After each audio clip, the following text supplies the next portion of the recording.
الحمد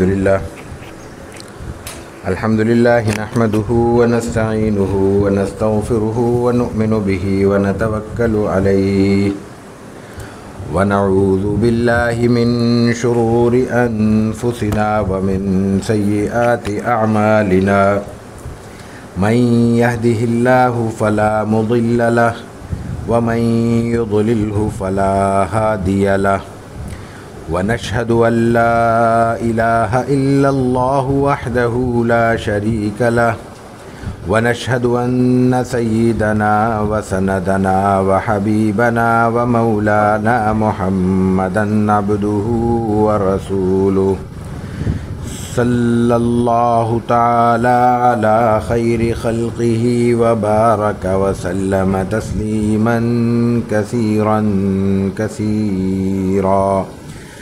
أما بعد فأعوذ بالله من الشيطان الرجيم. بسم الله الرحمن الرحيم. وما خلقت الجن والإنس إلا ليعبدون. قال أبو عيسى محمد بن عيسى الترمذي حدثنا محمود بن غيلان قال حدثنا أبو داود الطيالسي قال أخبرنا شعبة عن يزيد الرشك قال سمعت معاذة قالت قلت لعائشة رضي الله تعالى عنها أكان النبي صلى الله عليه وسلم يصلي الضحى؟ قالت نعم 4 ركعات ويزيد ما شاء الله عز وجل. ہماری یہ مسلسل ترتیب کے لحاظ سے 81ویں نشست ہے اور ہمارے شمائل کی یہ 15ویں نشست ہے، اور ہم شمائل ترمذی میں باب صلاۃ الضحیٰ سے آج آغاز کر رہے ہیں. صلاۃ الضحیٰ سے کیا مراد ہے؟ رسول اللہ صلی اللہ علیہ وسلم سے سورج کے طلوع ہونے کے بعد مختلف روایات میں ظہر کی نماز تک 3 الگ الگ نمازیں الگ الگ روایات میں منقول ہیں، اور تینوں کا ذکر آگے اس میں فرق سے آ رہا ہے.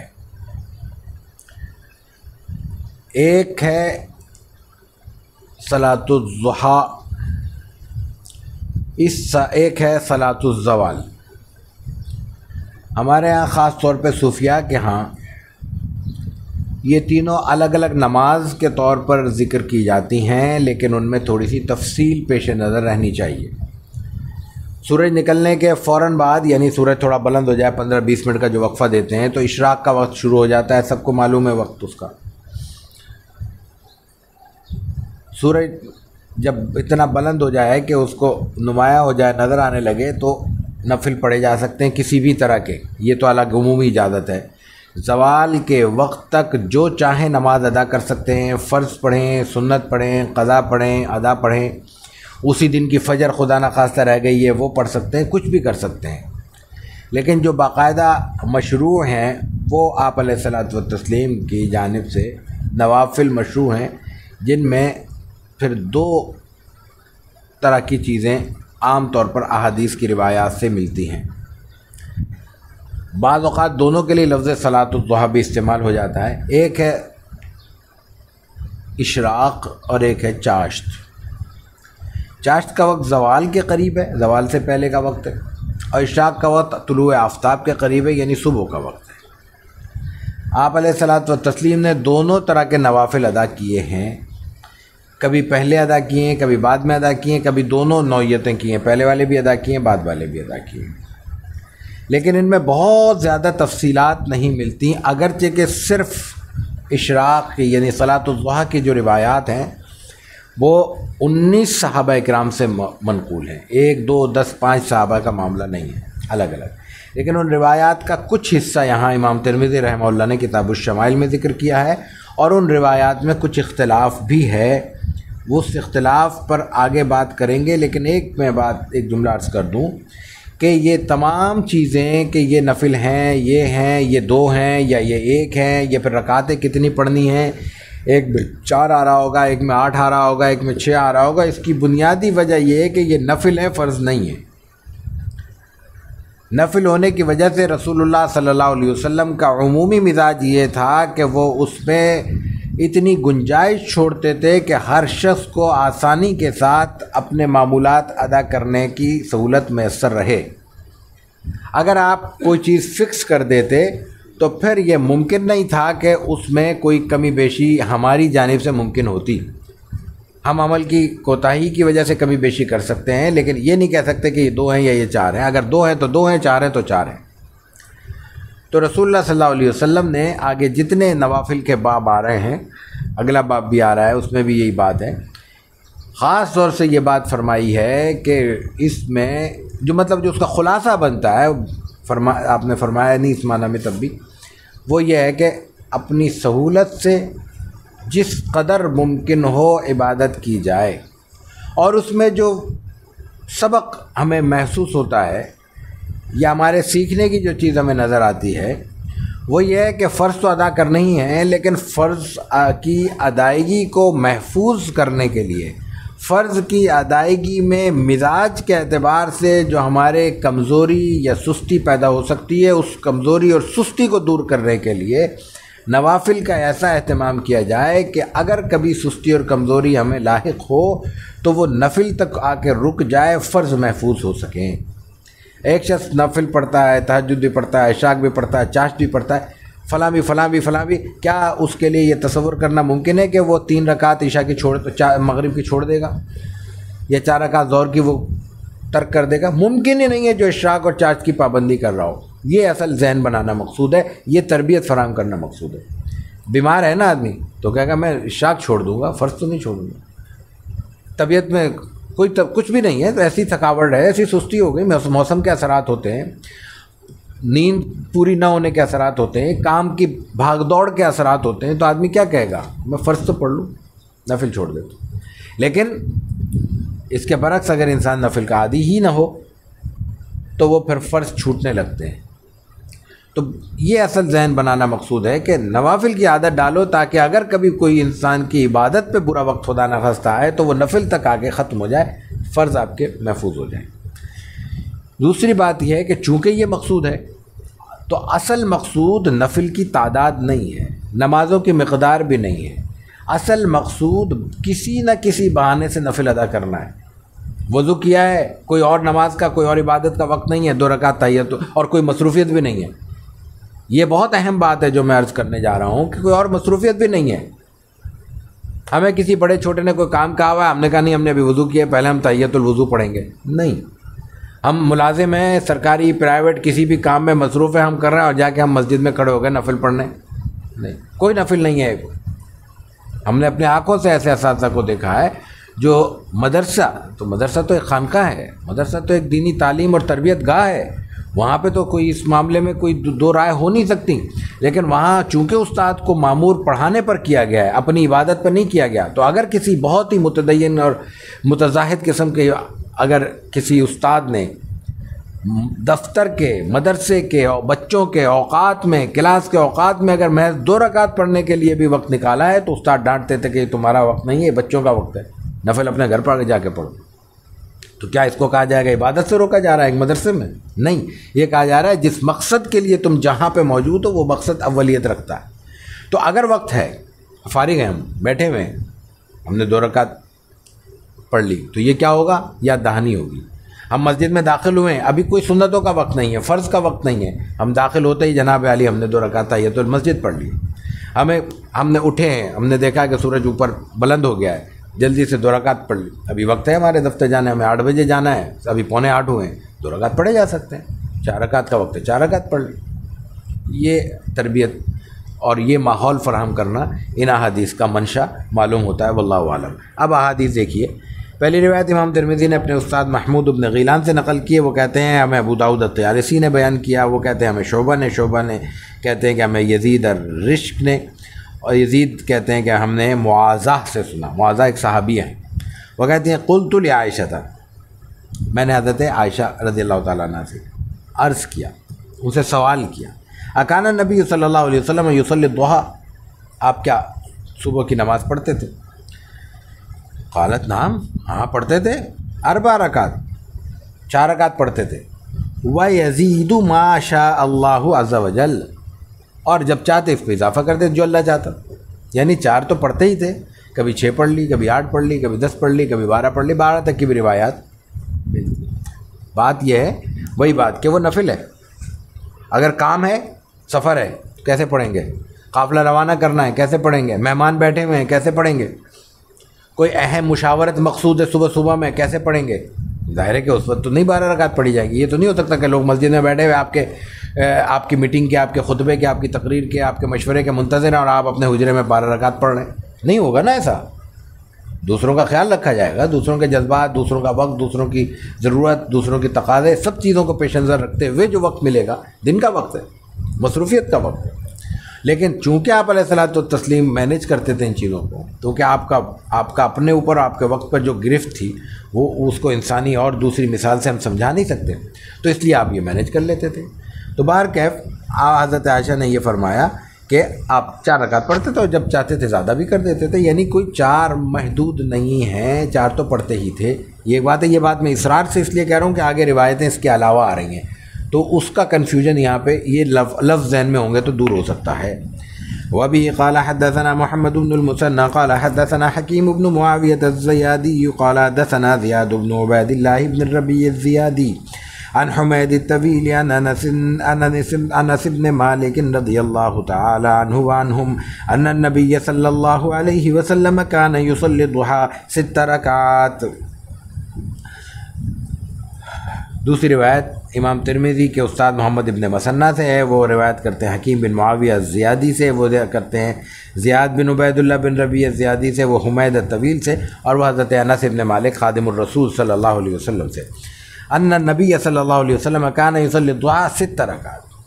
اب انس گھر کے آدمی ہیں، خادم الرسول ہیں، ساتھ رہتے ہیں، وہ کہتے ہیں 6 رکعت پڑھتے تھے، حضرت عائشہ کہہ رہی ہیں 4 رکعت پڑھتے تھے، لیکن اس پر ہم باقی چلیں گے آگے چل کے ایک اور روایت، 2 روایتیں بیان کر کے۔ وبه قال حدثنا محمد بن المثنى قال حدثنا محمد بن جعفر قال اخبرنا شعبة عن عمرو بن مرة عن عبد الرحمن بن ابي ليلى قال ما اخبرني احد انه راى النبي صلى الله عليه وسلم يصلي الضحى الا ام هاني رضي الله تعالى عنها فانها حدثت ان رسول الله صلى الله عليه وسلم دخل بيتها يوم فتح مكة فاغتسل فسبح 8 ركعات ما رأيته صلى صلاة قط أخف منها غير أنه كان يتم الركوع والسجود۔ اس روایت میں بہت ساری اہم باتیں ہمارے سمجھنے کی ہیں۔ تیسری روایت ہے یہ اس باب کی، یہ بھی امام ترمذی کے استاد محمد ابن مسنہ سے، وہ نقل کرتے ہیں محمد ابن جعفر سے، وہ شعبہ سے، شعبہ عمر ابن مرہ سے، وہ عبد الرحمن ابن ابی لیلہ سے، وہ کہتے ہیں ما اخبرنی احد انہ رأى النبی۔ عبد الرحمن بن ابی لیلہ کا بیان ہے، یہ یاد رکھیے گا کہ مجھے سوائے ام ہانی کے کسی سے یہ بات نہیں معلوم ہوئی کہ رسول اللہ صلی اللہ علیہ وسلم نے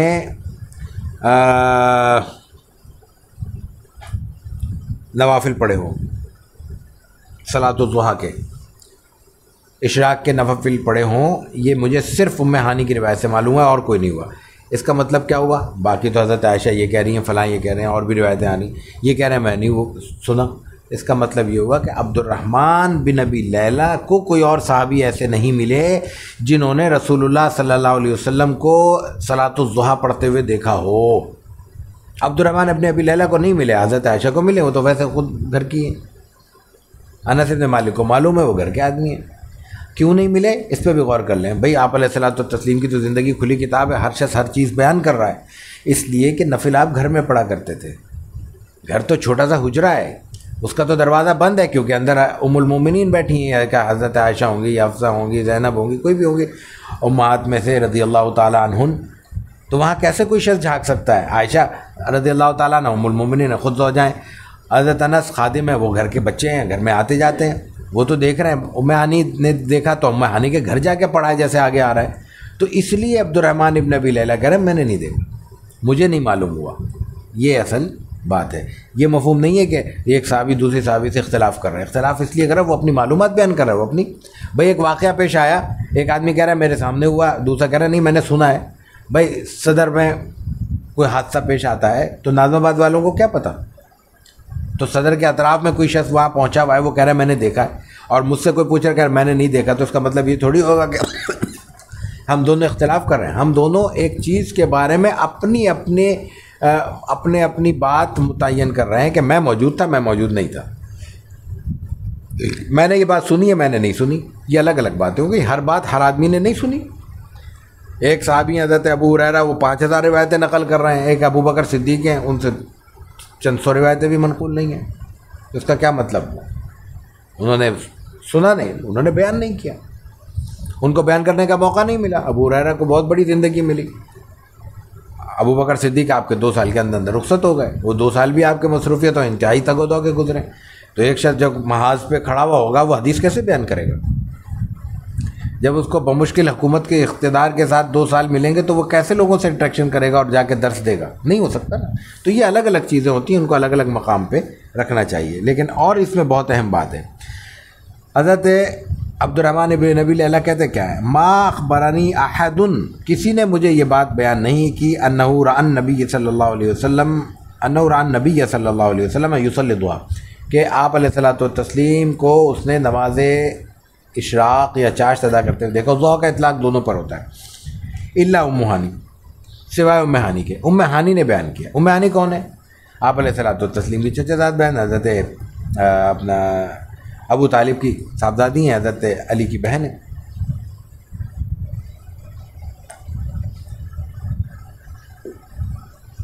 وہ کیا بیان کرتی؟ وہ بھی ایک اہم بات بیان کرتی. فإنها حدثت, وہ بیان کرتی ہے کہ ان رسول اللہ صلی اللہ علیہ وسلم دخل بیتہا یوم فتح مکہ, فتح مکہ کے روز جب آپ مکے آ گئے ہیں, مدینے سے تشریف لے آئے ہیں بڑا سا لشکر لے کر, اور مکہ فتح ہو گیا ہے, اس روز آپ میرے گھر داخل ہوئے صبح کے وقت. اب آپ سفر میں ہیں, نفل گھر میں پڑھے جاتے ہیں خاموشی سے, وہاں تو آپ کا کوئی گھر نہیں ہے, تو اپنے چچا زاد کے چلے گئے, بے تکلفی ہے, ان کے گھر جا کے نفل ادا کر لیے. تو انہوں نے اپنے گھر میں چونکہ دیکھا ہے, اپنے حجرے کے باہر آپ نے کم نوافل ادا کیے ہیں, تو جس نے دیکھا اس نے بیان کر دیا, اس لیے ام آنے کی روایت ہے. ایک بات لیکن کہتی کیا ہیں وہ یہ کہتی ہیں کہ فاغتسل, آپ نے غسل کیا, سفر میں تھے, یہ اشراق کے لیے غسل شرط نہیں ہے, آپ سفر میں ہیں نا, نہیں موقع ملا ہوگا نہانے کا, وہاں آ گئے, ذرا پانی ڈال لیا اپنا, اور فسبح 8 رکعت, 8 رکعت ادا, لیکن رکعت 8 پڑھی, لیکن پڑھی کیسے؟ ما رأیتہ صلی صلاۃ قط اخف منہا, آپ تو لمبی نماز پڑھنے کے عادی تھے, میں نے آپ کو اس سے زیادہ ہلکی نماز پڑھتے ہوئے کبھی نہیں دیکھا. یعنی بہت چھوٹے چھوٹے رکعت, بہت تھوڑا سا قیام, بہت تھوڑا سا رکوع, بہت تھوڑا سا سجدہ, بہت مختصر. غیر انہو کانا یتیم الرکوع, لیکن نماز پڑھتے ایسے تھے کہ کبھی ایسا نہیں ہوا کہ رکوع اور سجدہ مکمل نہ کیا ہو. ہماری طرح نہیں کہ رکوع پہ سجدہ, سجدے میں رکوع, اٹھے نہیں پھر جھک گئے, جھکے نہیں پھر اٹھ گئے, نہیں یہ کیفیت نہیں. رکوع مکمل کرتے تھے, سجدہ مکمل کرتے تھے, کھڑے ہوتے تھے تو وقار سے کھڑے ہوتے تھے, پھر جھکتے تھے تو وقار سے جھکتے تھے, پھر اتنا وقت دیتے تھے جتنا وقار سے جھکنے کے لیے, خشوع اور خضوع کے لیے, نماز کی ادائیگی کے لیے, تعدیل ارکان کے لیے شرط ہے, وہ ساری چیزیں پوری کرتے تھے, لیکن نماز طویل نہیں ہوتی تھی. اور ام ہانی کا خیال ہے کہ انہوں نے جتنا آپ کو نماز پڑھتے ہوئے دیکھا ہے, ان میں سب سے تخفیف کے ساتھ ہلکی رکعت یہ تھی.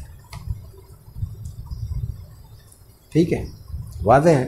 اب اس میں ایک اور چیز ہے, اتنی تخفیف کیوں کر رہے ہیں؟ فتح مکہ کا موقع ہے, مکے کی ذمہ داریاں ہیں, 10 طرح کے مسائل اور معاملات ابھی طے کرنے ہیں آپ نے, نئی بالکل نئی جگہ پہ, اور انتہائی حساس جگہ پہ آپ نے آ کے ابھی قبضہ لیا ہے اس کا. یہ تو دشمن کا علاقہ ہے, یہاں سے تو آپ کو نکالا گیا, بے دخل کیا گیا ہے بالجبر, طاقت کے زور پر.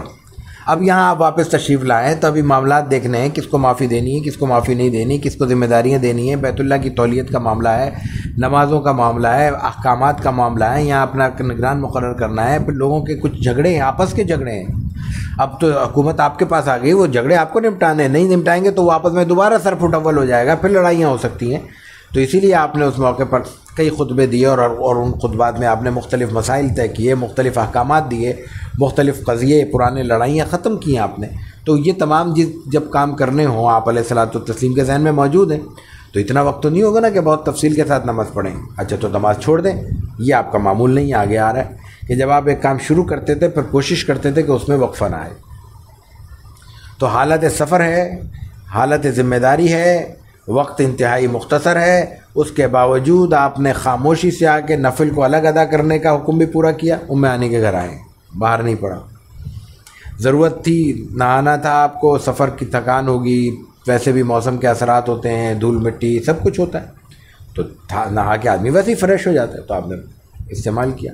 اور نماز کی پابندی کرنی تھی، پابندی کی، لیکن لوگ انتظار کر رہے ہیں، ان کی رعایت رکھنی تھی، تو تھوڑی سی نماز پڑھی، تھوڑی مختصر نماز پڑھتے ہوئے جو عدم احتیاط ہو جاتی ہے رکوع سجود کی، اس احتیاط کو پورا کیا، رکوع سجدے مکمل کیے۔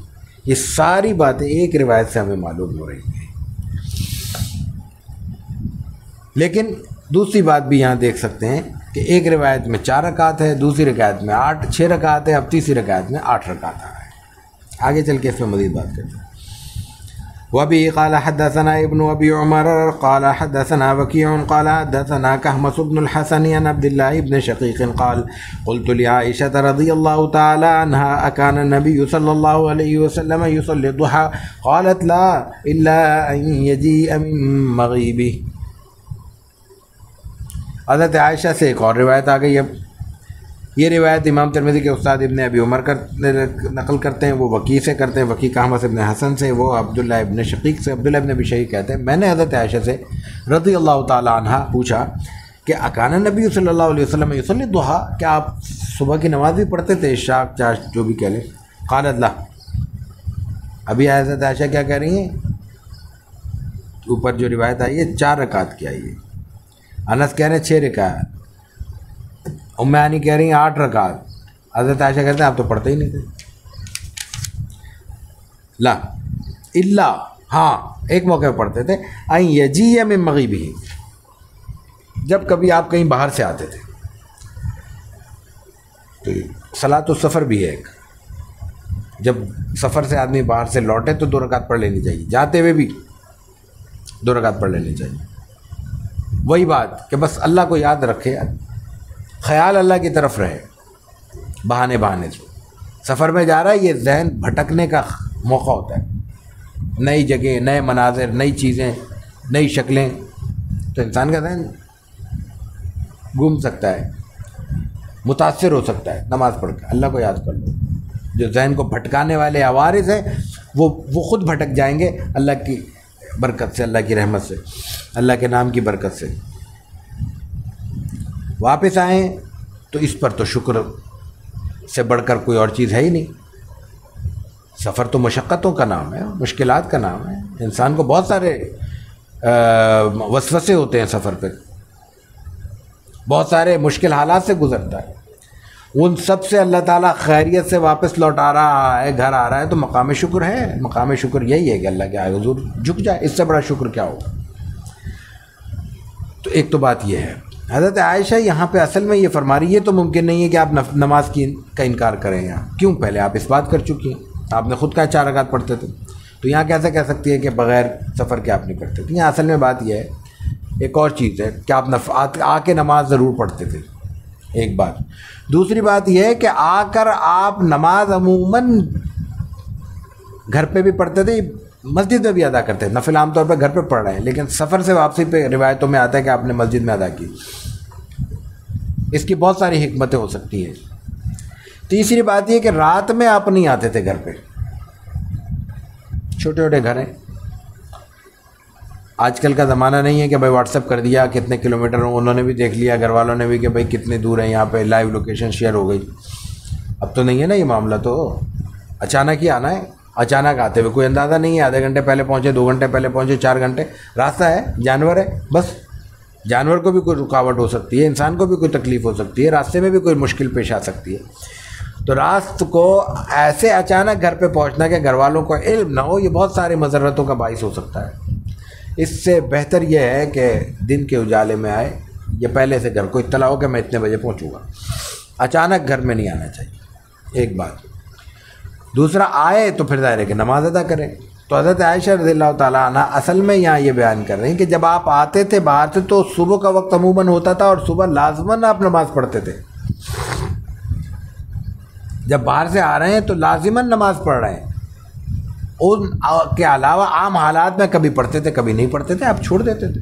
وہی بات کہ نوافل کو آپ نے اس اہتمام سے ادا نہیں کیا کہ لوگوں کے لیے مشقت کا باعث اور لازم ہو جائے، آپ بیچ میں پابندی بھی کرتے تھے، لیکن پابندی بھی اس طرح کرتے تھے کہ اس میں گیپ آ جاتا تھا، خلا آ جاتا تھا، اور اس میں لوگوں کے لیے مشکلات نہیں بنتی تھی۔ تو یہاں اگر حضرت عائشہ رضی اللہ تعالیٰ عنہ یہ فرما رہی ہیں کہ آپ نہیں پڑھتے تھے، اس سے مراد یہ ہو سکتا ہے، وہ مراد نہیں ہو سکتا کہ مکمل طور پر وہ کہیں کہ کبھی آپ نے نماز ادا نہیں کی۔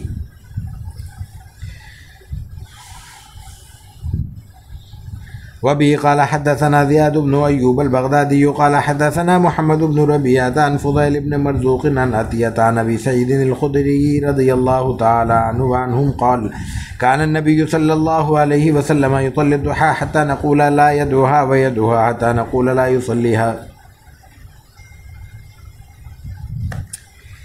یہ ایک اور روایت ہے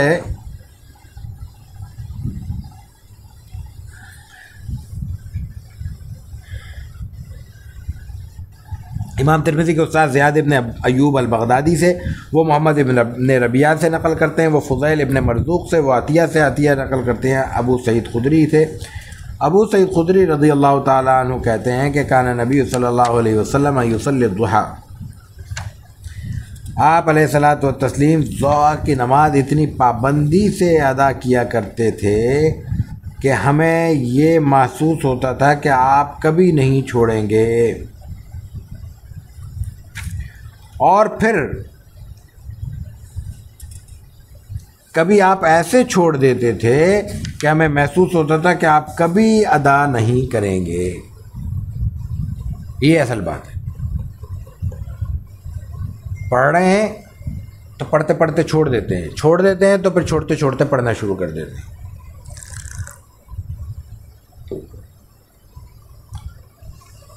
نوافل کا معاملہ بہت نازک بھی ہے، حالانکہ نفل کا معاملہ بہت آسان ہے، آپ نہیں پڑھ رہے تو کوئی گناہ نہیں ہے۔ صرف ایک صورت میں نفل لازم ہوتا ہے، جب ہم نیت باندھ لیں نماز شروع کر، نفل نماز کی بات ہو رہی، روزے کا بھی یہی معاملہ ہے، نیت باندھ لی ہم نے، نماز شروع کر دی، تکبیر تحریمہ کہہ دی، اور اس کے بعد کسی مجبوری میں نماز توڑ دی، وضو ٹوٹ گیا، کوئی اور مجبوری پیش آ گئی، نماز توڑ دی، کوئی بات نہیں، مجبوری میں توڑنا درست ہے، بغیر مجبوری کے درست نہیں ہے۔ توڑنے کے بعد اب لازم ہے 2 رکعت پڑھنا، وہ 2 رکعت لازم ہے، فرض ہو گئی، اب اس کا درجہ فرض کا ہے، اب اس کو نہیں ڈسٹرب کرتا۔ نفل آج کا روزہ نہیں ہے، لیکن نیت کر لی ہم نے، نیت کرنے کے بعد مہمان آ گئے، مہمانوں کو دیکھ کے مہمانوں نے اصرار کیا کہ ہم بھی کھانا نہیں کھائیں گے آپ کے بغیر، ہم نے توڑ لیا، ٹھیک ہے، مہمان کی دلجوئی کے لیے نفل روزہ توڑا جا سکتا ہے، کوئی مسئلہ نہیں ہے، لیکن اب کل ادا کرنا ہے، پرسوں ادا کرنا ہے، اب فرض ہو گیا کیونکہ ہم نے خود اپنے اوپر لازم کیا ہے۔ تو اپنے اوپر کوئی عبادت کو لازم کرنا یہ نازک بات ہے، تو اپنے اوپر قسم اٹھانا، اپنے اوپر لازم کرنا، یہ ایسی نیت کر لینا میں ہمیشہ یہ کام کروں گا، اس میں بھی احتیاط کی ضرورت ہے۔ یہ کوئی شریعت کا تقاضا نہیں ہے، اور جب شریعت کا تقاضا نہ ہو تو آپ علیہ الصلوۃ والتسلیم کا آگے حدیث آ رہی ہے کہ اللہ تعالیٰ نہیں تھکتا، تم لوگ تھک جاتے ہو، اللہ تعالیٰ نہیں گھبراتا، تم بھاگ جاؤ گے۔ ظاہر ہے کہ اللہ سے انسان مخلوق سے کا خالق سے مقابلہ ممکن ہی کیسے ہے؟ تو اتنی گنجائش پیدا کرنی چاہیے، اتنی ضرورت اپنے اوپر، اپنی ضرورتوں کو دیکھتے ہوئے اتنی اپنے اوپر لازم کرنا چاہیے کچھ بھی جو ہم ادا کر سکیں۔ یہ ہر معاملے میں ہوتا ہے، کسی بھی معاملے میں پابندی سے کچھ کرنا یہ مشکل ہے، اور یکدم جذبات میں آ کے کچھ کر لینا یہ بہت آسان ہے۔ اسلام کو ان جذبات کی ضرورت نہیں ہے، انسان کو ہمیشگی کے ساتھ ایک کام کرنے کی ضرورت ہے۔ جذباتی ہوئے ہم 2 دن جناب ہم نے پورا صبح سے شام تک پڑھنے پڑھانے میں لگا دیا، 8 گھنٹے پڑھ رہے ہیں، اور اس کے بعد 2 سال کے لیے چھٹی، نو۔ اس کا حل یہ ہے کہ آپ ہفتے میں 1 دن 1 گھنٹے بیٹھ جائیں، مہینے میں 1 دن 2 گھنٹے کے لیے بیٹھ جائیں، لیکن ہر مہینے بیٹھیں، ہر ہفتے بیٹھیں، روزانہ 10 منٹ دے دیں، لیکن پھر روزانہ دیں، پابندی، دوام جس کو کہتے ہیں، آگے آ رہی ہیں روایتیں، دوام اصل مقصود ہے۔ مالی معاملہ بھی ہو، ابھی ہم اعلان کریں شاید لوگ لاکھوں روپے بھی دے دیں، لیکن اس کے بعد کئی سال تک کوئی پلٹ کے نہیں آئے گا۔ اور اگر کہا جائے کہ بھائی نہیں روزانہ ہر مہینے 100 روپے نکال لو، پابندی سے 1000 روپے نکال لو، عام آج کل کے کھاتے پیتے آدمی کے لیے 1000 1200 1500 2000 نکالنا مہینے کا کوئی مشکل نہیں ہوگا، نہیں نکالیں گے، نہیں دیں گے۔ اور جتنے بڑے کام ہوئے وہ اسی طرح ہوئے، تھوڑا لیکن پابندی سے دینا، اس میں برکت ہوتی تھی، اس سے کام چلا کرتے تھے۔ اب وہ برکت بھی ہمارے ہاں سے جو کم ہوتی جا رہی ہے، اس کی وجہ یہی ہے کہ تھوڑی چیز ہمیں سمجھ میں نہیں آتی، بڑی چیز ہم کر نہیں پاتے، تو چھوٹے سے بھی گئے بڑے سے بھی گئے۔ یہ تھوڑا تھوڑا اگر کرتے رہیں خرچ، تھوڑا تھوڑا نکالتے رہیں، تھوڑا تھوڑا عبادت کو وقت دیتے رہیں، تھوڑا تھوڑا پڑھنے پہ وقت دیتے رہیں، انسان کی زندگی بہت ہے، بہت بڑی زندگی ہے یہ۔ اگر 1 سال بھی انسان زندگی گزارتا ہے تو 365 دن ہیں، 365 دن میں اگر روزانہ 1 منٹ دے رہا ہے تو 365 منٹ ہم نے دیے ہیں دین کو۔ 1 منٹ میں اگر 1 آیت پڑھ رہا ہے تو 365 آیتیں پڑھ لی ہم نے 365 سال میں۔ قرآن میں آیتیں کتنی ہیں؟ 6,000 بھی نہیں ہیں، 6,200 کچھ ہیں، تو 6,200 دن نہیں ملیں گے ہم 1 آیت پڑھنے کے۔ اور کون شخص ہوگا جو 1 آیت پڑھے گا ایک دن میں؟ بسم اللہ الرحمن الرحیم میں 1 آیت ہے بس، اس سے زیادہ نہیں دے سکتے ہم لوگ۔ سورہ فاتحہ تو ایک دن میں پڑھ ہی سکتا ہے ایک آدمی ترجمے سے، میں ایک عام مثال دے رہا ہوں، یہاں اس موضوع سے متعلق نہیں ہے۔ تو جو اصل چیز ہے وہ یہ ہے کہ آپ علیہ الصلوۃ والتسلیم میں تربیت فرما رہے ہیں کہ پابندی سے کی جائے گا۔ آپ پابندی کیوں چھوڑ رہے ہیں؟ تاکہ لوگ اور امتیوں پر وہ لازم نہ ہو۔ آپ پر جو آپ علیہ الصلوۃ والتسلیم کی رحمت للعالمین ہی ہے، آپ جو رحمت ہیں ہر اعتبار سے، اس کا ایک پہلو یہ بھی ہے کہ آپ ہم پہ چیزیں لازم نہیں کر رہے۔ تو ابو سعید خدری رضی اللہ تعالیٰ عنہ کہتے ہیں کہ جب آپ نماز پڑھنے لگتا تھا آپ چھوڑیں گے نہیں، جب چھوڑ دیتے تو لگتا تھا آپ پڑھیں گے نہیں۔ یہاں تک باب تھا باب صلاۃ الضحیٰ، اس پر بات مکمل ہو گئی۔ یہاں ترمذی میں شمائل میں ایک چھوٹا سا مسئلہ ہے، شراح اس کو لکھتے ہیں شرح کرنے والے، ہم بھی اس طرف توجہ دلا دیتے ہیں۔ اسی باب کی آگے 3 روایتیں اور ہیں،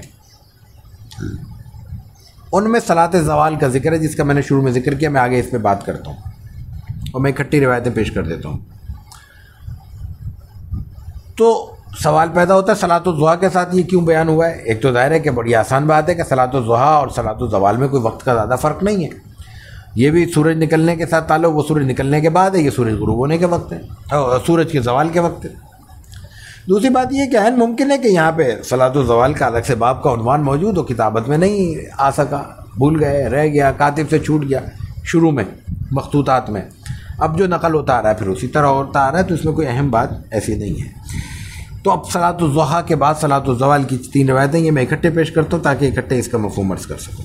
وبه قال حدثنا احمد بن منيع عن هشام قال اخبرنا عبيدة عن ابراهيم عن سام بن منجاب عن قرصاء الضبي او عن قرقزع عن قرصاء نبي ابي ايوب الانصاري رضي الله تعالى عنه ان النبي صلى الله عليه وسلم كان يدمن 4 ركعات عند زوال الشمس، فقلت يا رسول الله انك تدمن هذه 4 ركعات عند زوال الشمس، فقال ان ابواب السماء تفتح عند زوال الشمس فلا ترتجوا حتى تصلى الظهر فأحب أن يسعد لي في تلك الساعة خير.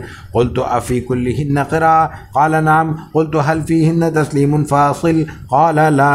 وبه قال حدثنا أحمد بن منيع قال حدثنا أبو معاوية قال حدثنا عبيدة عن إبراهيم عن سام بن منجاب عن قزعة عن قرصاء عن أبي أيوب الأنصاري رضي الله تعالى عنه عن النبي صلى الله عليه وسلم نحوه.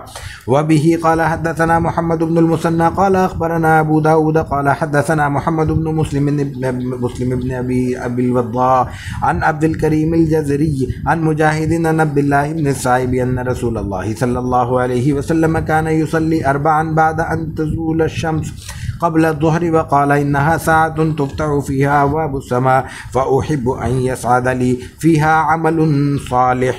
وبه قال حدثنا أبو سلمة يحيى بن خلف قال حدثنا عمر بن علي المقدمي عن مسعر بن كدام عن أبي إسحاق عن عاصم بن ضمرة عن علي أنه كان يصلي قبل الظهر 4، وذكر أن النبي صلى الله عليه وسلم كان يصليها عند الزوال ويمد فيها.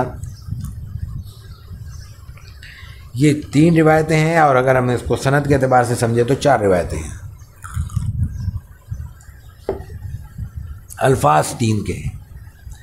پہلی روایت احمد ابن منی سے، امام ترمذی کے استاد احمد ابن منی ہیں، وہ حشیم سے نقل کرتے ہیں، وہ عبیدہ سے ابراہیم نقل کرتے ہیں، ابراہیم سے عبیدہ نقل کرتے ہیں، اور ابراہیم نقل کرتے ہیں سہم ابن منجاب، اور سہم ابن منجاب نقل کرتے ہیں قرصہ الضبی سے، یا قضا سے، اور قضا پھر قرصہ الضبی۔ ایک راوی کا بیچ میں شک ہے کہ وہ براہ راست نقل کر رہے ہیں یا بیچ میں ایک اور شخص موجود ہے۔ اب قرصہ جو ہے وہ آگے نقل کرتے ہیں ابو ایوب انصاری رضی اللہ تعالیٰ عنہ سے، جن کا ذکر پہلے بھی آ چکا ہے، رسول اللہ صلی اللہ علیہ وسلم کے میزبان، جن کے گھر مدینہ طیبہ جا کے آپ کی اونٹنی براہ راست خود ٹھہری تھی اللہ کے حکم سے، آپ کے بیان کے مطابق۔ ابو ایوب انصاری رضی اللہ تعالیٰ عنہ کہتے ہیں، اچھا اب ابو ایوب انصاری گھر کے فرد ہیں، آپ نے 7 ماہ ان کے گھر قیام کیا ہے، تو ان کو اندر کا علم ہوگا، تو اس لیے یہ نوافل کی گواہی گھر کے لوگ دے رہے ہیں، یہ دیکھنے کی چیز ہے۔ ان نبی صلی اللہ علیہ وسلم کان یدمن 4 رکعات عند زوال الشمس، سورج کے زوال کے وقت 4 رکعت ہمیشہ پڑھا کرتے تھے، پابندی سے پڑھا کرتے تھے۔ تو میں نے پوچھا کہ انکا یا رسول اللہ انکا تدمن هذه ال4 رکعات، آپ یہ بڑی پابندی سے پڑھتے ہیں 4 رکعتیں، تو چھوڑتے نہیں، اور تو آپ نوافل میں اتنی پابندی نہیں کرتے۔ عند زوال الشمس، زوال الشمس کا لفظ اہم ہے۔ فقال ان ابواب السماء تفتح عند زوال الشمس، کہ آسمان کے جو دروازے ہیں یہ زوال کے وقت کھلتے ہیں ایک خاص مقصد کے لیے۔ مقصد کیا ہے؟ حتیٰ ترتجو حتیٰ تصلی الظہر، یہ زور سے تک، زوال کے بعد زور تک کھلتے ہیں۔ کیوں؟ اس میں یہاں سے پیغام رسانی، چیزیں، معلومات دنیا کے اوپر جاتی ہیں، تو فأحب ان یسعد لی فی تلک الساعۃ خیر، تو اس وقت جب آنا جانا ہے، فرشتے آ رہے ہیں جا رہے ہیں، معلومات یہاں سے آگے منتقل ہو رہی ہیں، تو اللہ کے بعد یہ پیغام پہنچنا چاہیے کہ میں اللہ کے حضور کھڑا ہوں، میں اس کو یاد کر رہا ہوں، یہ اصل چیز۔ لیکن ذہن میں رہے لفظ زوال کا آ رہا ہے۔ آگے چلیے، دوسری روایت، یہی روایت احمد ابن منی سے، وہ ابو معاویہ سے نقل کرتے ہیں، وہاں پہلے حشیم سے نقل کر رہے تھے، یہ فرق ہے۔ وہ پھر عبیدہ سے، عبیدہ ابراہیم سے، وہ سہم ابن منجاب سے، وہ قضا سے، وہ قرصہ سے، وہی جو پرانی روایت کے ایک طریق تھا اور جس میں شک نہیں تھا، وہ پھر وہی ابو ایوب انصاری سے، عن النبی صلی اللہ علیہ وسلم نحوہ، سند میں تھوڑا سا فرق ہے اور الفاظ میں کچھ فرق ہے بقول امام ترمذی کے۔ وہ کہہ رہے ہیں اسی طرح، پہلے جملہ عرض کر چکا ہوں کہ یہاں اس طرح کا مضمون بیان کرنے کے لیے 2 لفظ استعمال کیے جاتے ہیں۔ یہاں انہوں نے فرمایا عن النبی نحوہ، یہ بھی کہہ سکتے ہیں عن النبی مثلہ، اس کی مثل، نحو کا معنی بھی اس کی طرح، مثل کا معنی بھی اس کی طرح۔ مثل کا معنی ہوتا ہے لفظاً یہی بات ہے، نحو کا معنی ہوتا ہے لفظ یہ نہیں ہے، معنی یہی ہے۔ حدیث کی احتیاط کا ملاحظہ کیجئے، اگر معنی وہی ہیں تو یہاں لفظوں کی کیا اہمیت ہے؟ واقعہ بیان ہو رہا ہے۔ آپ علیہ الصلوۃ والتسلیم نفل پڑھتے تھے نہیں پڑھتے تھے، یہ بات بیان ہو رہی ہے نا، لیکن بتایا جا رہا ہے کہ نہیں، یہاں پہ الفاظ کا تھوڑا سا فرق ہے، لیکن یہی بات دوسری سند سے منتقل ہو رہی ہے۔ تو ایک بات جب 2 آدمی کہیں تو مضبوط ہو جاتی ہے، تو یہاں بتایا جا رہا ہے کہ نہیں، ایک اور سند سے بھی ہے، تو یہ بات مضبوط ہے۔ تیسری روایت ہے محمد ابن مثنیٰ سے، امام ترمذی کے جو استاد ہیں، وہ ابو داؤد سے نقل کرتے ہیں، وہ محمد بن مسلم بن ابی وضاح سے، وہ ابو الکریم الجزری سے، وہ مجاہد سے، مجاہد عبداللہ بن صاحب سے، عبداللہ بن صاحب کہتے ہیں رضی اللہ تعالیٰ عنہ، یہ صحابی ہیں، کہ ان رسول اللہ صلی اللہ علیہ وسلم کان یصلی 4 بعد ان تزول الشمس، بعد ان تزول الشمس، ابھی کے پہلے کیا لفظ آ رہا تھا؟ عند زوال الشمس، عند کا ہے ساتھ، زوال کے ساتھ، بعد کا معنی ہے زوال کے بعد، بات تو وہی ہے، اردو میں بھی استعمال ہی معنی ہوتا ہے۔ تو اصل بات یہاں بیان ہو رہی ہے، جو میں کہہ رہا تھا نا بار بار کہ زوال کے لفظ کو ذہن میں رکھیے، زوال کے وقت تو نفل ہے ہی نہیں، تو عند زوال سے عام طور پہ انسان کو یہ بات واضح، مطلب کامن سینس کی باتیں سمجھ میں آ جائے گی کہ عند زوال سے مراد بعد الزوال ہے۔ عند زوال تو ویسے بھی 10 منٹ کا تو وقفہ ہوتا ہے، 10 سے 15 منٹ، اور کون سا لمبا چوڑا وقت ہے، تو آدمی کے وضو کرتے ہوئے اور مسجد میں پہنچتے ہی نکل جاتا ہے، مصلی بچھاتے ہی گزر جاتا ہے۔ تو عند زوال سے مراد یہاں ہے کہ زوال کے متصل بعد آپ نفل پڑھتے تھے۔ کیا نفل تو اس میں آگے چل کے آتا ہوں۔ تو یہ جو روایت ہے عبداللہ ابن سعید وہ کہتے ہیں یصلی 4 بعد ان تزول الشمس، سورج کے زوال سے نکلتے ہی آپ نماز ادا کرتے تھے قبل الظہر. یہ بھی وضاحت ہو گئی یہ ظہر نہیں ہے. ظہر ویسے بھی نہیں ہو سکتی. ظہر ہوگی تو حضرت ابو ایوب کیوں پوچھیں گے کہ آپ ہمیشہ کیوں پڑھتے ہیں؟ تو ظہر تو ہمیشہ ہی پڑھی جائے گی. ظہر کے تو پڑھنے پہ سوال نہیں ہوگا، نہ پڑھنے پہ سوال ہوگا نا. تو اس وقت آپ نے وہی بات فرمائی کہ انہا ساعۃ، یہ ایک اہم وقت ہے، تفتح فیہا ابواب السماء، اس میں آسمان کے دروازے کھولے جاتے ہیں. فاحب ان یسعد لی فیہا عمل صالح، تو اس وقفے میں جو دروازہ کھلنے کا، آسمان کے کھلنے کا وقفہ ہے، اس میں یہ چاہتا ہوں کہ وہاں میرے آسمان پہ جو اعمال چڑھ رہے ہیں وہ پھر اچھے اعمال میرے چلیں. ظاہر اللہ کے حضور اللہ کے نبی جھکے ہوئے ہیں، نوافل ادا کر رہے ہیں، اس سے بڑا عمل کیا ہوگا دنیا میں؟ اس کرۂ عرضی پہ اس سے بڑا عمل کیا ہو سکتا ہے؟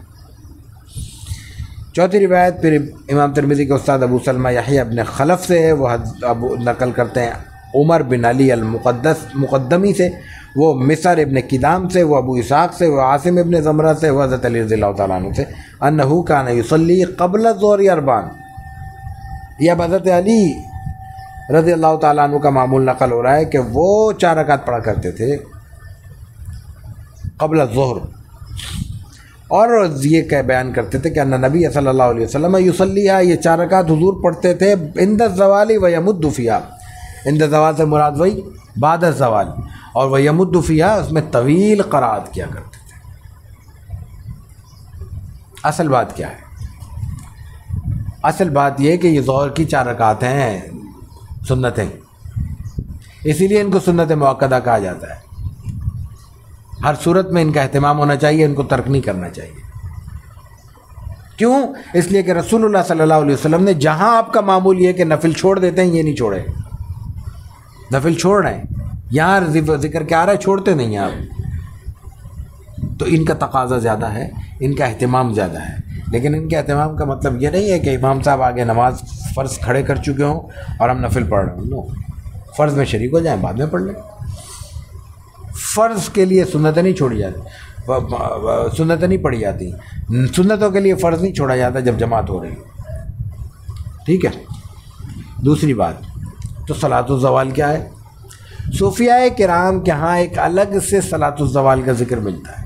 محقق صوفیاء اور محتاط صوفیاء نے اس کا ذکر نہیں کیا، لیکن بعض صوفیاء کرتے ہیں. بعض صوفیاء کرتے ہیں تو پھر بعض اس پہ پھر اس تنقید بھی پھر بہت بڑے پیمانے کی کرتے ہیں. دونوں باتیں درست نہیں ہیں. یہاں جو عمومی رجحان معلوم ہو رہا ہے وہ یہی ہے کہ اس سے الگ کوئی نماز مراد نہیں ہے، ظہر کی سنت مراد ہے، اس کو پڑھنا چاہیے. عین زوال کے وقت نفل نہیں ہے، اس سے بھی اسی طرف اشارہ ہوتا ہے. تیسری روایت وہ بھی ذہن میں رکھنی چاہیے کہ آپ علیہ الصلوۃ والتسلیم نے فرمایا کہ الصلاۃ لاول وقتہا، کہ نماز کی ادائیگی کا بہترین وقت وہی ہے جب نماز کا وقت داخل ہو. ظہر کا وقت داخل ہو کے پڑھ ڈالو، جیسے انشاءاللہ ابھی ہم پڑھیں گے. عصر کا وقت داخل ہو پڑھ ڈالو، ڈیلے نہیں کرو. اس لیے کہ اس کی وجہ ہم خود جانتے ہیں کہ کتنی بار نماز ہماری رہ جاتی ہے جب ہم تھوڑی سی سستی کرتے ہیں، نہیں تھوڑی آدھے گھنٹے بعد پڑھ لیں گے، 15 منٹ بعد پڑھ لیں، اور وقت داخل ہوتے ہی پڑھ لی جائے اور یہ مزاج بنا لیا جائے تو عموماً نماز کی حفاظت ممکن ہوتی ہے اور آسانی رہتی ہے.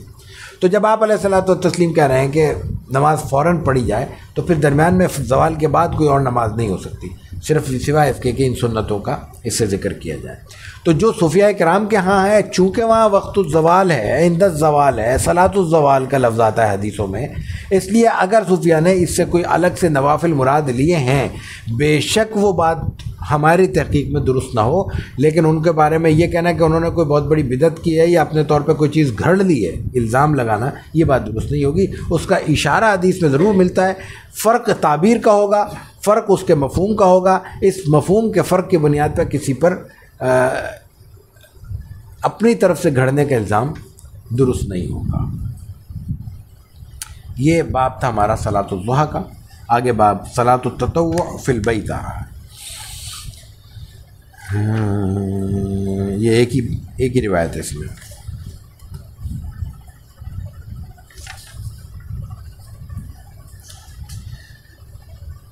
وبه قال حدثنا عباس عباس العنبری قال حدثنا عبد الرحمن بن مهدي عن معاوية بن صالح عن العلاء بن الحارث عن حرام بن معاوية عن عمه عبد الله بن سعد قال سألت رسول الله صلى الله عليه وسلم عن الصلاة في بيتي والصلاة في المسجد قال قد ترى ما أقرب بيتي من المسجد فلا نصلي في بيتي أحب إلي من أن أصلي في المسجد إلا أن تكون صلاة مكتوبة.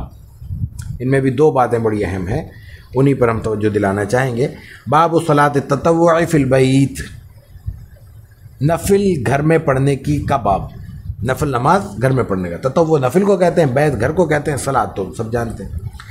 امام ترمذی کے استاد عباس ابن عنبری ہیں جزاک اللہ، وہ ان کے استاد ہیں عبد الرحمن ابن مہدی، وہ نقل کرتے ہیں معاویہ بن صالح سے، وہ نقل کرتے ہیں علاء بن حارث سے، وہ نقل کرتے ہیں حرام بن معاویہ سے، وہ نقل کرتے ہیں اپنے چچا عبداللہ بن سعد سے، وہ کہتے ہیں کہ سألت رسول اللہ صلی اللہ علیہ وسلم عن الصلاۃ فی بیتی والصلاۃ فی المسجد. اب ایک صحابی مسئلہ سمجھنے کے لیے رسول اکرم صلی اللہ علیہ وسلم سے سوال کر رہے ہیں کہ میں نماز کے بارے میں پوچھ رہے ہیں، مسجد میں نماز پڑھنا اور میرے گھر میں، نے اپنے گھر میں نماز پڑھنے کے بارے میں اور اس میں مسجد میں بیان کرنے کے بارے میں. قال قد ترى، اب رسول اللہ صلی اللہ علیہ وسلم اپنا عمل بیان کر رہے ہیں، کہہ رہے ہیں مجھے دیکھو، مجھے بتاؤ میں کیا کرتا ہوں، مجھے سمجھو. قد ترى ما اقرب بیتی من المسجد، تم نے دیکھا ہے میرا گھر مسجد سے کتنا قریب ہے، مسجد کے اندر ہی ہے. اب تو روضہ رسول ہے نا صلی اللہ علیہ وسلم، مسجد کے اندر ہی ہے نا. اس وقت مسجد کی دیوار سے دیوار ملی ہوئی تھی، اس قدر قریب تھے کہ آپ علیہ الصلوۃ والتسلیم اعتکاف میں ہوتے تھے، سر اندر کرتے تھے، آپ کی زوجہ محترمہ آپ کا سر دھو دیتی تھی. 10 دن ہے نا وہ اعتکاف میں، آدمی کو پریشانی ہوتی ہے، بعض اوقات ضرورت محسوس ہوئی تو مسجد سے نہیں نکلے، خود مسجد میں فرش کچا ہے کمرے کا، انہوں نے تھوڑا سا پانی ڈال دیا، سر دھل گیا، ذرا وہ جو خارش وارش ہو رہی ہوگی، الجھن ہو رہی ہوگی بالوں کو، وہ دور ہو گئی. تو مسجد کے اندر ہی بیٹھے ہوئے ہیں، مسجد سے گھر جانا نہیں پڑا اور گھر میں دھلائی ہوئی ہے. اتنا قریب گھر اور کیا ہوگا. تو آپ یہ فرما رہے ہیں کہ تم نے دیکھا ہے قد ترى ما اقرب بیتی من المسجد، تم نے دیکھا ہے نا میرا گھر کتنا قریب ہے. تو میرے لیے تو بہت آسان ہے، لیکن میں اپنے گھر میں نماز ادا کرتا ہوں اور مجھے احب الیہ من اصلی فی بیتی احب الیہ من ان اصلی فی المسجد، مجھے نماز گھر میں ادا کرنا مسجد میں ادا کرنے سے بہتر معلوم ہوتا ہے، پسندیدہ ہے. احب زیادہ اچھا لگتا ہے، زیادہ پسندیدہ ہے میرے لیے مجھے اپنے گھر میں نماز پڑھنا مسجد میں نماز پڑھنے سے. الا ان تکون صلاۃ مکتوبہ، لیکن وہاں تو پھر خیال ہو سکتا تھا نا کسی کا، ہم جیسوں کا جواز نکالنے کا.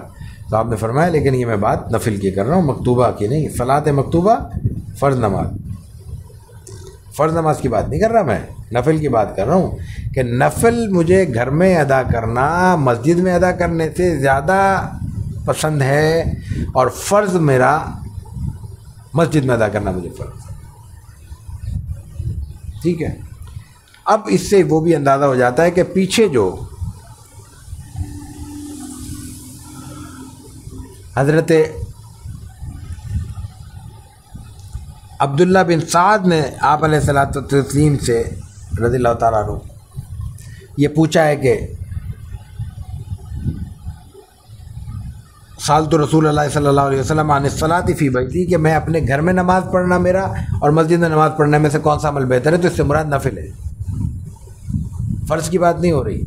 فرض ہو رہا ہوتا تو آپ پہلے ہی جھٹکے میں کہتے ہیں فرض تو مسجد میں پڑھنا ہے، گھر میں تو نہیں پڑھنا.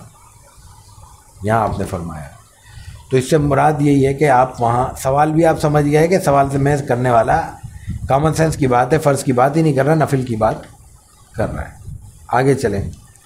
دوسری بات، اس حکم سے بعض نوافل کا استثناء ہے، بعض نوافل اس فہرست میں شامل نہیں ہیں. مثال کے طور پہ جتنے مختلف اوقات کی نمازیں ہیں، صلاۃ استسقاء ہے، صلاۃ کسوف ہے وغیرہ، یہ نوافل ہیں، فرض نہیں ہے، فرض نہیں ہے. یہ مسجد میں ادا ہوں گے یا کھلی جگہ پہ ادا ہوں گے، اجتماعی ادا ہوں گے، یہ گھر پہ ادا ہونے والی چیز نہیں ہے، یہ کھلی جگہ پہ ادا ہوگی، مسجد میں بھی کر سکتے ہیں، میدان میں بھی کر سکتے ہیں، تو اس سے مراد یہ نہیں ہے۔ دوسری بات یہ ہے کہ نوافل میں اصل چیز یہی ہے کہ گھر پہ ادا کیے جائے۔ کیوں؟ اس لیے کہ نفل انسان جب ادا کرتا ہے تو اس کی ذہنیت شیطان کے اثر انداز ہونے کے بہت قریب ہو جاتی ہے، اور انسان کو شیطان سب سے بڑا دھوکہ دیتا ہے، دیکھو یہ سارے لوگ خالی پھر رہے ہیں، میں نفل پڑھ رہا ہوں، یہ تو سب کھیل کود کر رہے ہیں، باتیں کر رہے ہیں، میں اللہ کے گھر میں مسجد میں کھڑا ہو کے نوافل پڑھ رہا ہوں۔ دوسروں کو بھی انسان تانے بھی بعض اوقات دیتے ہیں، خالی بیٹھے ہو تو نفل ہی پڑھ لو۔ یہ کہنا ہے، اس کا مطلب یہ ہے کہ میں اپنے آپ کو افضل سمجھ رہا ہوں اور دن کو دیکھ رہا ہوں، ان کو سمجھ رہا ہوں کہ وہ مجھ سے کمتر ہیں۔ یہ خیال ہی غلط ہے، یہ خیال ہی انسان کا دھوکہ ہے، یہ خیال ہی انسان کے لیے اس کی موت ہے۔ کسی بھی شخص کو انسان اگر حقیر سمجھ رہا ہے اپنے آپ، یہ جتنے ہمارے اطراف کے جھگڑے ہیں یہ صرف دوسروں کو حقیر سمجھنے کی وجہ سے۔ کس بات پہ لڑتا ہے آدمی؟ تم نے مجھے یوں کیوں کہا؟ بھائی تو دنیا کہتی رہتی ہے، کہہ دیا، نظر انداز کر دو۔ دماغ میں کہیں نہ کہیں یہ ہوتا ہے کہ اچھا میں اتنا گرا پڑا ہوں کہ یہ میرے منہ آ رہا ہے، یہی سوچنا غلط ہے۔ ہمیں کیا پتہ اس کی اللہ کیا عزت ہے، کیا مقام ہے، کیا احترام۔ بات اس کو بھی احترام سے کرنی چاہیے، لہجہ اس کا بھی درست ہونا چاہیے، لیکن اگر کسی کا لہجہ غلط ہے تو صبر کس لیے ہے؟ کس وقت صبر کیا جائے گا؟ اگنور کرنے کی جو کا حکم ہے کس لیے ہے؟ وہ کس وقت کریں گے؟ پسندیدہ باتوں کو اگنور کیا جاتا ہے، اچھے لگنے والے جملوں پہ صبر کیا جاتا ہے، اس پہ تو آدمی ویسے ہی خوش ہوتا ہے۔ جو چیز ناپسندیدہ ہوتی ہے اسی پہ آدمی کو اگنور کرنا پڑتا ہے، اسی پہ آدمی کو صبر کرنا پڑتا ہے، اسی پہ انسان کے لیے مشکلات پیش آتی ہیں۔ تو اصل چیز یہ ہے کہ نفل جو ہے بنیادی طور پہ انسان کی اپنی تربیت کے لیے، اپنے آپ کو مضبوط کرنے کے لیے، اپنے آپ کو اللہ کے قریب کرنے کے لیے۔ تو یہ میرا مسئلہ ہے، یہ میری ضرورت ہے، یہ میری ڈیمانڈ ہے، تو میں دوسروں پہ کیسے لاگو کر سکتا ہوں؟ ہاں کوئی شخص کسی کے ہاں کسی ماحول میں ہے، کسی نے کسی کو اپنا بڑا بنایا ہے، کسی سے اپنی چاہتا ہے کہ وہ مجھ پہ نظر رکھے، میری اصلاح کرے، وہ اگر کوئی تلقین کر رہا ہے تو وہ ایک بالکل الگ چیز ہوتی ہے۔ استاد کا حکم الگ ہے، شیخ کا حکم الگ ہے۔ میرا اور آپ کا معاملہ یہ نہیں ہے کہ ہم ایک دوسرے کو اس طرح حقیر قرار دیتے رہیں اور کسی کے لیے تجویز کرتے رہیں کہ تم یہ کرو، تم یہ نہ کرو۔ فرض اللہ کا براہ راست کوئی حکم نظر آ رہا ہو، اس میں ظاہر ہے کہ توجہ دلانے کا حق ہر ایک کو ہے کہ بھئی یہ معاملہ ہے، اس کو اس طرح ادا کر لیا جائے۔ تو یہ دو باتیں ہیں جو اس حدیث میں واضح طور پہ ہمارے لیے موجود تھی، جن کی طرف ہم نے اشارہ کیا۔